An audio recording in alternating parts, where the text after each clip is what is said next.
Agradezco mucho que se queden hasta el final. No es porque vamos a cerrar con broche de oro, pero ciertamente la idea de esto es que podamos cerrar el círculo, ¿no? Podamos tener las posiciones, los puntos de vista desde diferentes perspectivas, y yo me voy a concentrar en la comunicación pública de la ciencia como una, digamos, la idea paraguas dentro del periodismo, pero desde una perspectiva lo más crítica posible a la comunicación de la ciencia en sí misma y también a la ciencia. Si me ponen mi presentación, por favor. Bueno, a estas alturas supongo que ya tenemos una idea pues aceptable de lo que es la comunicación pública de la ciencia.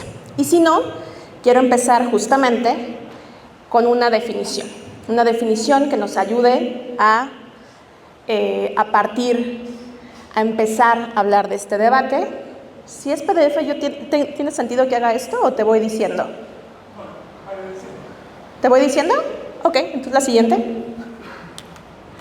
Vale, hay montones de definiciones, pero una de las más utilizadas es esta, de W. Burns y colegas, que básicamente dice, como no traigo mis lentes, voy a estar leyendo desde el celular, si me lo permiten.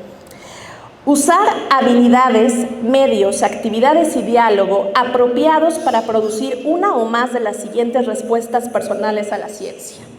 Conciencia, tomar conciencia de la ciencia.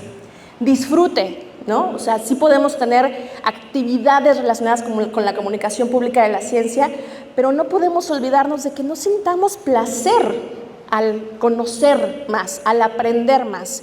Tenemos que pensar también en que la actividad de comunicar la ciencia le tiene que gustar a la gente, lo tiene que disfrutar. Entonces, conciencia, disfrute, interés. Si no te interesa, no va a haber ninguna interacción lo suficientemente profunda de la ciencia.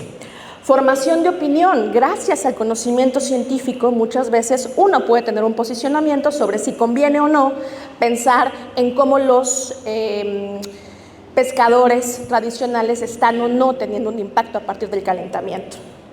Y finalmente, la que más me gusta, la más importante desde mi punto de vista, es la comprensión. La comunicación de la ciencia tiene que ayudar a que la gente comprenda, que pueda estar en mejor decisión para comprender los fenómenos que le rodean, las problemáticas que le rodean. Y en ese sentido, los tres aspectos más importantes justamente en comunicación pública de la ciencia nos tenemos que fijar en, uno, es comunicación. Eso significa que voy a dar la mejor información posible, no voy a educar. La educación formal cae en otro costalito. Aquí nos interesa brindar la mejor información posible al público, segunda palabra clave, porque si le quitamos la palabra pública es simplemente comunicar la ciencia. Eso se llama, o se puede llamar, difusión. La difusión es yo, especialista, comunico a otro público especialista. No nos interesa comunicarnos entre científicos, no nos interesa comunicarnos entre especialistas, nos interesa comunicar al público no especializado. Por eso la segunda palabra es clave, comunicación pública de la ciencia. Aportar el contenido científico para que las personas estén en mejores condiciones de entender su realidad. Y con este trinomio, ¿no? Con estas tres cosas, podemos empezar a avanzar, porque si no nos ponemos de acuerdo sobre qué estamos hablando, cada quien va por un lado y por otro, ¿no? Comunicación pública de la ciencia significa hablarle al público y aportarle información de calidad, no convencerla ni venderle algo, sino darle la información para que esté en mejores condiciones de aprender, de entender. La siguiente. ¿Y qué es lo que busca? Lo que busca es lograr una ciudadanía informada que aprecie el desarrollo del conocimiento y lo utilice para comprender y participar en el mundo en el que vivimos. Fíjense cómo no esperamos tener públicos pasivos. No esperamos contar una historia de los pescadores tradicionales y que la gente diga, pues qué padre, ¿no? Qué interesante.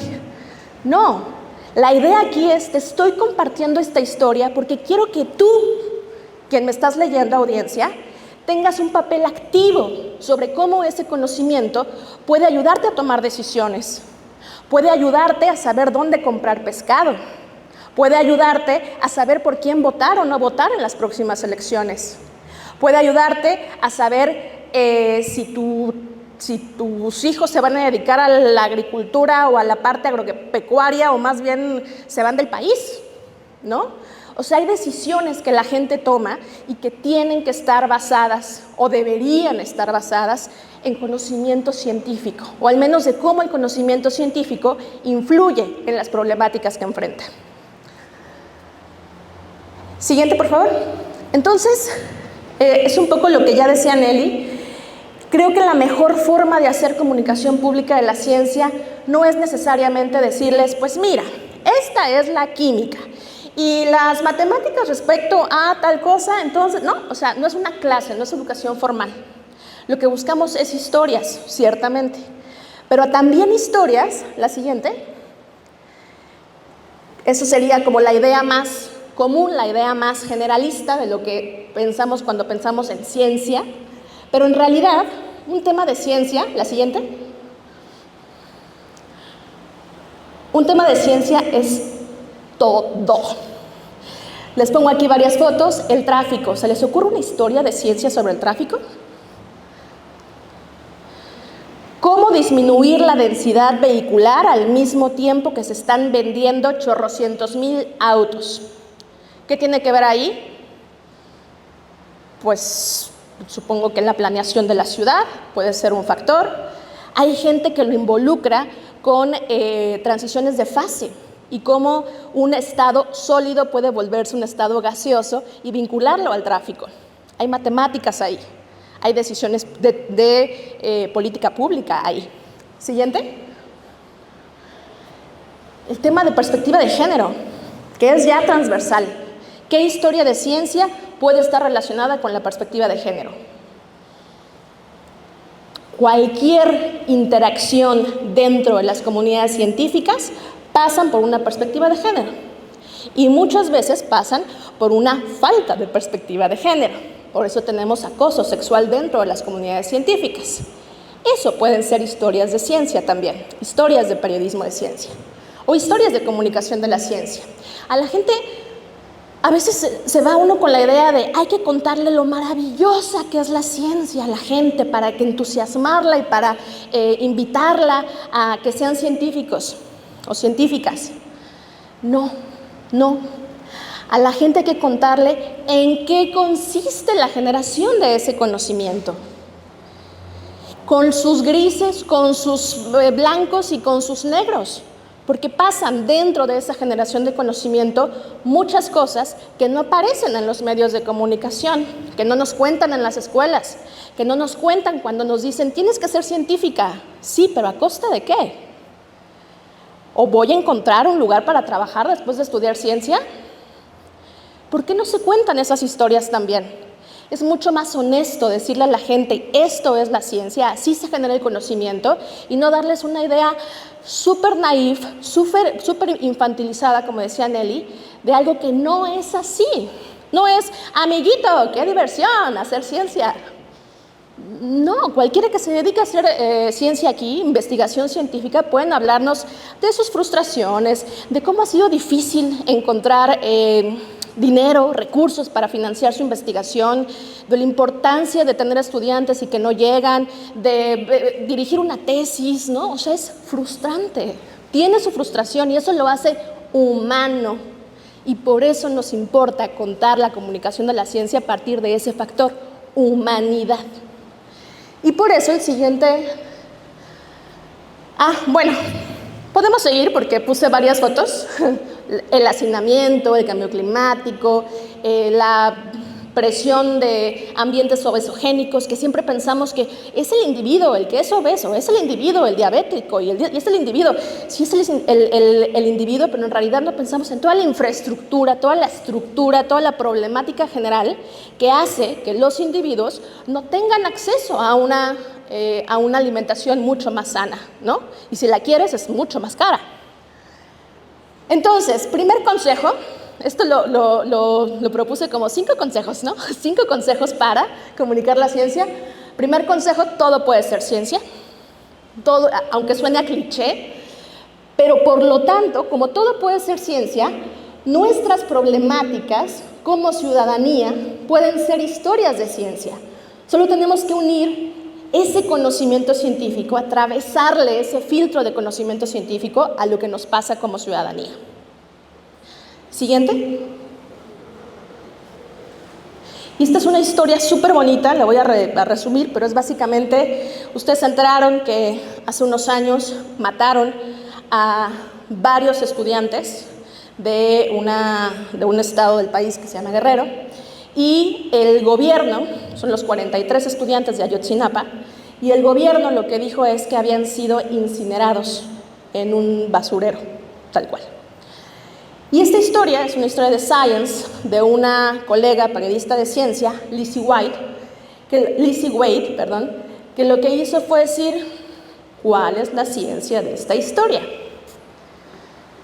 Y entonces fue a hablar con uno de los expertos más importantes del mundo que estudian el fuego, las incineraciones, para que le ayudara a calcular, ¿es posible que a partir de ese fuego, ¿no? Bueno, más bien, es posible que a partir de esa cantidad de restos humanos se hubiera generado un fuego que nadie vio, ¿no? Y entonces se da ahí la evidencia científica del por qué la teoría del gobierno era falsa.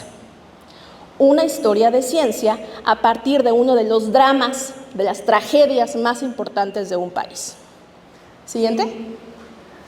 Esta es otra historia súper bonita, es un reportaje que hacen varios colegas de distintos países y lo que encuentran, de lo que parten, es que hay varias personas en la cárcel cuya, la razón por la que están en la cárcel, no la razón, la prueba que los llevó a la cárcel son pruebas acústicas, mensajes de voz, grabaciones, ¿no? Y entonces lo que se preguntan es, ¿cómo saben que esa voz que está en esa grabación pertenece a esa persona? ¿Cómo saben? ¿Cuál es la evidencia de eso? Y entonces nos dan una historia de bioacústica para entender qué es lo que hace que esta voz que ustedes van a escuchar después grabada realmente me pertenece. Y lo que encuentran es que no hay mucha forma de saberlo y las pruebas por las que mucha gente está en la cárcel no son válidas. Y entonces mucha gente empezó a salir de la cárcel precisamente por esto. Es un reportaje de ciencia que está echando para atrás juicios que toman en cuenta pruebas que no tienen evidencia científica. La siguiente. La ciencia la hacen humanos. No son eruditos, no son dioses, no son semidioses, son seres humanos. ¿Y eso qué quiere decir? Que es perfectamente posible que sus intereses que tienen las personas que hacen ciencia, no alcanzo a ver, afecten la forma en que se genera ese conocimiento. Hay que mantener una actitud crítica, ¿sí? Entonces, las personas que hacen ciencia son trabajadoras de la ciencia y en consecuencia pueden tener sus propios intereses. Intereses políticos, intereses económicos, intereses culturales. Y eso es parte de la generación de ese conocimiento, puede influir en él. ¿Y qué pasa entonces? Podemos ver algunas historias. Esta es una historia, todas las que les he mostrado, la mayoría son de periodistas de ciencia y de la red. Esta es una historia de nuestro colega Emiliano Rodríguez Mega, Y él hace esta historia sobre cómo en muchos países, esta es una historia de Chile, pero sucede en todos los países, yo diría, lo que le llaman la ciencia paracaídas. Llegan los científicos a comunidades indígenas, toman información. Esta historia se trata específicamente de la información genética que luego se llevan a otros países occidentales para ver cómo ciertos grupos tienen una consecuencia distinta a partir de ciertos medicamentos, ¿no? Es una súper historia de ciencia, o sea, es algo muy relevante. Sí, a costa de los indígenas, porque no hay ninguna retribución a los grupos de los que se está recogiendo esa información. Entonces, la Constitución, o al menos la propuesta de Constitución en ese momento, que no fue votada, por cierto, pero bueno, buscaba eso, ¿cómo hacemos un vínculo entre comunidades, a veces comunidades indígenas o pueblos más vulnerables y científicos, de forma que los intereses de unos no machaquen, no pisoteen los intereses de los otros? La siguiente, esta es una historia también de nuestras colegas de la red que hablan sobre la cesárea, ¿no? Que supongo que aquí también se hacen cesáreas para dar y repartir, ¿no? Todo el tiempo se están haciendo cesáreas. No hay una justificación científica sobre por qué es necesario tantas cesáreas. Hay intereses médicos, hay intereses económicos, pero no científicos. De hecho, lo que se ha visto, y es justo lo que muestra este reportaje, es que hay una microbiota, que es el conjunto de bacterias y de microorganismos que básicamente nos hacen más sanos, y por eso es importante el parto natural, porque cuando salimos, básicamente nos bañamos de la microbiota de nuestras madres, y por eso podemos ser resistentes a enfermedades. Las personas que nacen en cesárea no tienen esa microbiota y por eso suelen tener más problemas de salud. El asunto es cuáles son los intereses que están emergiendo en la decisión de cuántas cesáreas se hacen, ¿sí?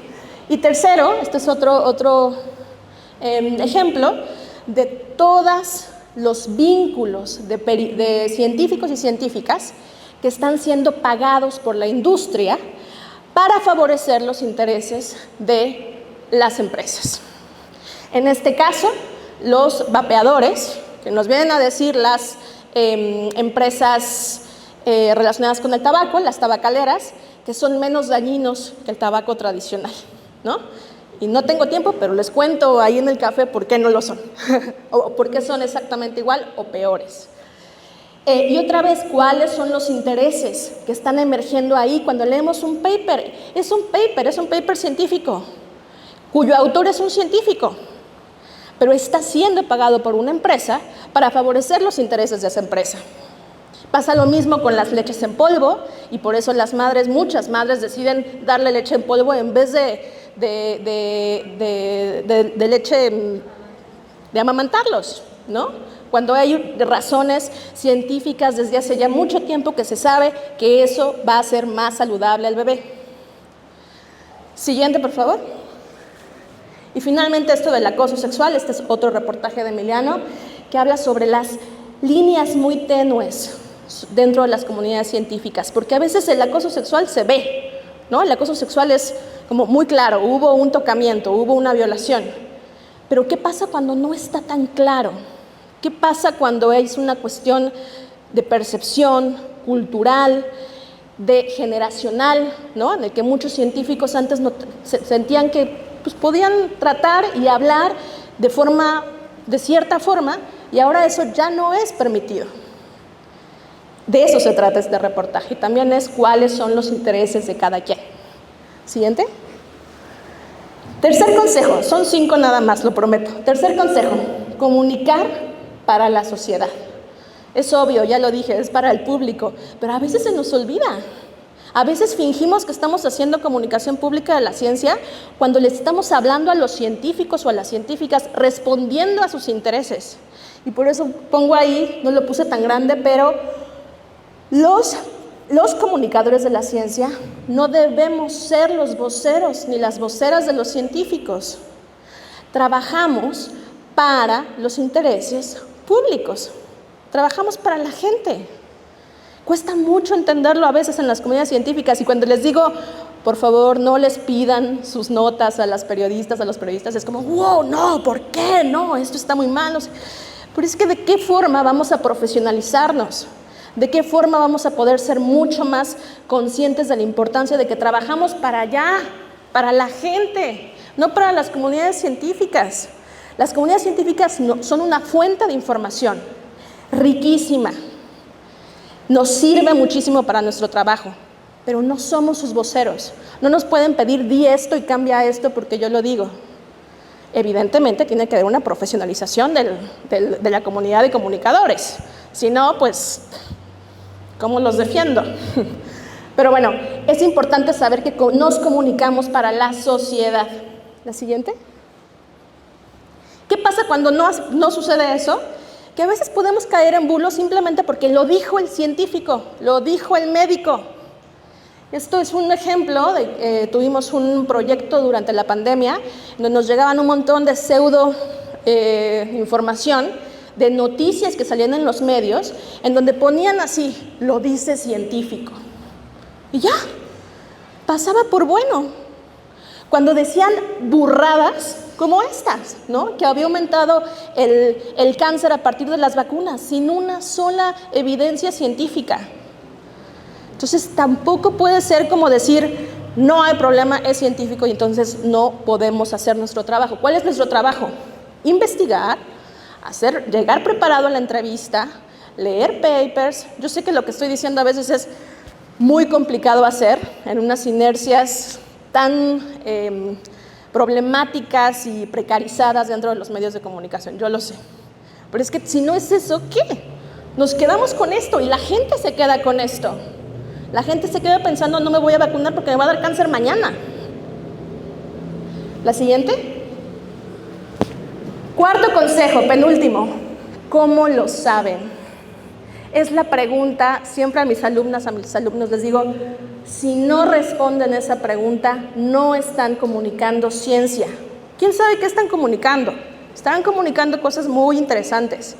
Pero si no me están explicando cómo lo saben, nos vamos a quedar con una anécdota, con una opinión, con un doctor diciendo, les va a dar cáncer si se vacunan. La pregunta 100% de un comunicador profesional de la ciencia es, ¿cómo lo sabes? ¿Cuál es la evidencia? ¿Dónde está el paper? ¿Qué estudio se publicó? ¿Cuántos estudios han dicho eso? ¿Tenemos el tiempo suficiente para saber si eso realmente es real? Porque a veces se necesitan estudios longitudinales, ¿no? O sea, muchísimo tiempo para poder apenas concluir algo así. Y de hecho la ciencia nunca concluye, nunca es absoluta, ¿no? Podría pasar, eso es lo que nos dice la ciencia. Y eso tenemos que verlo como comunicadores y comunicadoras. Y por eso tenemos, la siguiente, esto es lo que yo llamo una epidemia de estudios. No sé si van a alcanzar a leer, pero es una epidemia de estudios porque ya lo dijo un estudio, la siguiente. No sé si alcanzan a ver, pero hay cosas muy, muy, muy chistosas. ¿Quieren más a los hombres? Estudio revela que los michis son más manipuladores con las mujeres. Hay que bañarse todos los días, las conclusiones de un estudio de Harvard. Increíble, el chicharrón puede ser más saludable que algunas verduras, dice estudio. Bueno, allá no alcanzo, pero dice algo de los pedos. O sea, es una cosa de esto, supongo que aquí también pasa. Estamos todo el tiempo viendo esta información como si fuera de ciencia, solo porque lo dijo un estudio, solo porque lo dijo un científico, pero nunca nos explican cómo lo saben, y ese es de verdad, o sea, una tarea para cualquier persona que quiera hacer comunicación pública de la ciencia. No me digas tu opinión, de opiniones tengo muchas. Lo que yo quiero es evidencia. ¿Cómo lo sabes? La siguiente. Y el último consejo, la gente no es ignorante. Dejemos de pensar que por acá están los sabios científicos y por este lado es la pobrecita gente ignorante que no sabe nada. En comunicación pública de la ciencia ya se ha discutido muchísimo el modelo de déficit. Modelo de déficit es, yo vengo aquí, tengo el conocimiento, te lo doy, ya, solucionado, ya sabes de ciencia. Si fuera así, no hubiéramos tenido la crisis que tuvimos de pandémica, la gente sí se hubiera vacunado, no existirían los terraplanistas, ¿no? O sea, habría muchísimas cosas distintas. ¿Por qué? Porque la gente no es ignorante. La gente cree en cosas, la gente confía en otras personas, no necesariamente la de la comunidad científica. La gente tiene costumbres, usos y costumbres, y no es ignorancia. Entonces, cuando ustedes van y les dicen, amiguito, ¿sabías que las vacunas funcionan?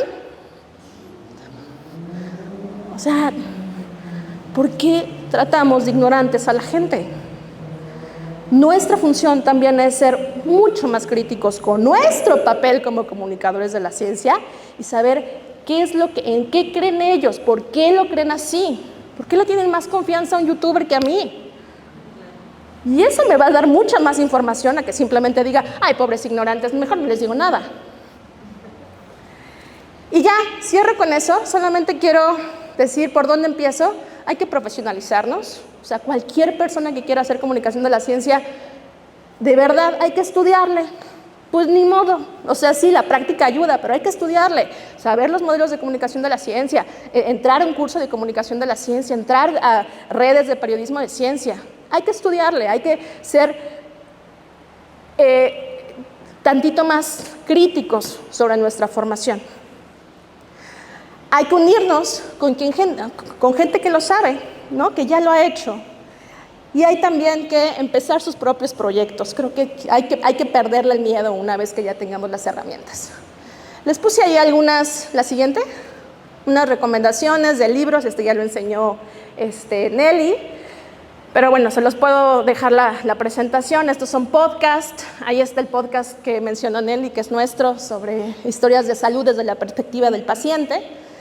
Y algunos medios de comunicación que desde mi punto de vista aportan este tipo de historias un poquito más críticas. Y yo nada más quiero terminar, por supuesto, hacer red, hacer comunidad. Creo que como dijo Nelly, no sé si ya las convenció, pero yo me quedaría convencida con lo que nos contó. Y termino con una frase que venía leyendo en el avión y por eso es que me tardé entregándole a Will mi presentación, porque venía leyendo esto que me encantó. Es de Benjamin Shen, es un comunicador público de la ciencia, y es de 1975 este paper. Y lo que dice, no se me ocurre ningún asunto público cuyos aspectos técnicos no puedan ser entendidos por el público no especializado, sobre todo cuando se retira la jerga científica y cuando su esencia se explica con un lenguaje no técnico por comunicadores de la ciencia profesionales. La tarea más difícil no es explicarle ciencia a la gente. La gente puede entender ciencia. El reto es convencerla de que no hay ninguna razón para huirle a la ciencia. Entonces yo les dejo esta invitación. No hay por qué huirle a la ciencia, no hay por qué pensar en matemáticas, sino en pensar en historias humanas que nos den una idea integral de lo que es la comunicación pública, de lo que es la ciencia, la generación del conocimiento científico con sus blancos, sus negros y sus grises. Muchas gracias.